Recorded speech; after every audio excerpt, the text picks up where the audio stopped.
I would really like to have insights from you on Patya and Apatya Ahar, on which we are currently working. Can you tell us something about Patya and Apatya Ahar? Also, we know that fast food today is not healthy, yet we are inclined towards it. So what is the probable reason or psychology behind it? And are there any discussion of same thing in Ayurveda? Pathya, it's like the for not only for the diseased people, this is not to be taken, this is to be taken. Pathya is also for the healthy individuals, considering the age, the prakriti, the geoclimatic conditions, the seasons. Uh, all these things have to be taken into consideration to decide what is pathya for that individual in that condition at that age group, or in special conditions like adolescence, pregnancy, or old age conditions. So like like prescribing the medicine, while prescribing the pathya also these factors are taken into consideration. That is, so pathya is not just about the item or the type of food, or it is also about how you combine it, when you take it, what do you take it with, and at what time do you take it. So these are the aspects which actually combinedly tell about pathya. And then there is a specification regarding the quantity. I mean, even if it is apathya, but if it is taken in a small quantity, it doesn't create that much of a problem. Even if it is apathya, but if your metabolic strength and your lifestyle, like you're regularly exercising, you're doing all your dinacharya properly, then also you may take some liberties at some times. So pathya and apathya. Pathya is something which will help you move the health path easily, and apathya will actually bring obstacles in recovery process.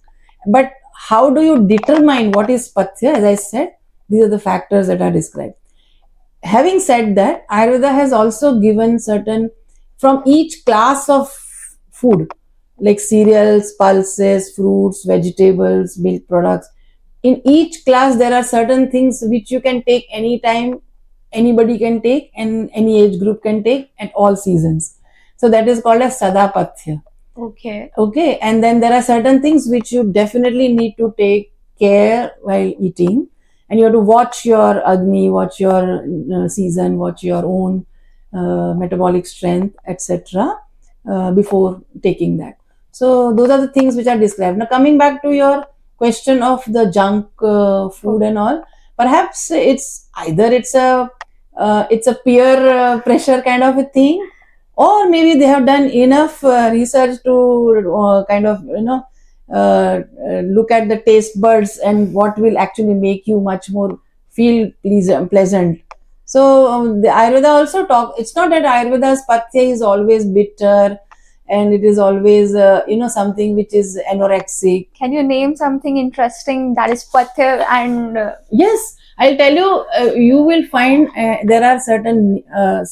There are several food recipes described in the classical original 5,000-year-old textbook, but there are other nigantus also which actually describe as modern recipes as momos and noodles and this puris, kachoris, and the kind of so the I'll give you one very good example, which is called as Shrikhand. We know it's Yes, called ma'am. as rasala. They say rasala is very good for the people who are having the cold. Is it? Yes. So because the recipe of rasala, you actually drain out the entire water from curd. the, Yes, and we and mix. that's actually Yes. again very condensed curd that we eat.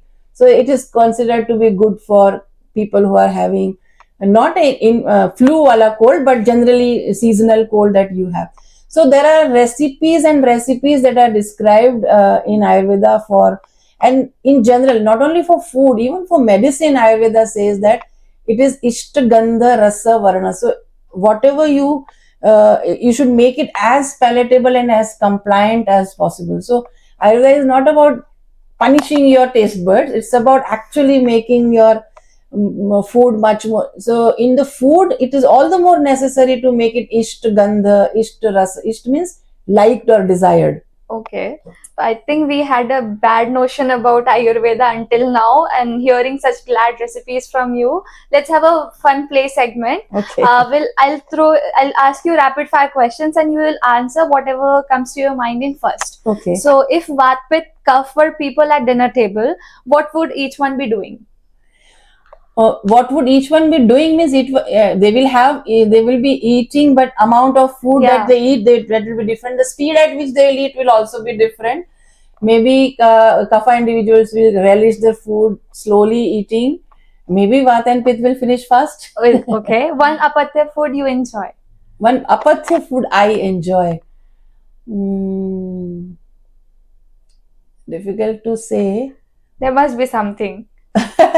Of course, I like apatya sometimes when I should not be eating, maybe pizza or burger, maybe. So the next one, if Ayurveda had a tagline for Gen Zs, what it would be? Okay, Ayurveda empowers you to make your own choices as per your own biology. How about cheat meal? Concept of cheat meal in Ayurveda. Cheat meal. Yes. Okay. Yes, so they say that even if you have taken some wrong cheat meal, there are certain क्या कहते हैं उसके तोड़. You know, if you have taken too oily food and you have enjoyed a lot of chole bhature, or you have taken too rich food, you can skip the next meal, or you can have a warm water or a lassi or whatever, takra, Right. charge type of thing. Right. So there are always counters also available. All So Ayurveda is not just don't do it. Even if you have done this, you can match it up with your other things in such a way that it affects you least. Now we have the code to tackle cheat meals also. Good, thank you, ma'am. Morning person or late night snacker? I'm not a late night snacker. One simple food habit everyone should start tomorrow. One simple food habit. Have food only when you are utterly hungry. Okay, thank you for this fun segment, ma'am. On closing, I have two questions. That is, what does right eating means to you, both scientifically and philosophically? Right eating is you watch your own metabolic and digestive status. Only then that is the best thing to follow, because even if I tell you 10 rules, you may not remember all of them, but you can always feel what you are feeling and go with that. The final question to conclude this segment, ma'am. One piece of advice for students who are studying Ayurgenomics and to follow Pathya and Apatya Ahar. I think Pathya and Apatya, so there's one line in Ayurveda which says that Pathya sati gadartasya kim aushadhanishimani. If you are following Pathya, there is no need for medicine. If you are not following Pathya, again there is no need for medicine, because it's not going to work. Thank you so much, ma'am. Thank you so much for sharing your insights and your valuable time with me. Thank you for coming all the way. Thank you so much, ma'am.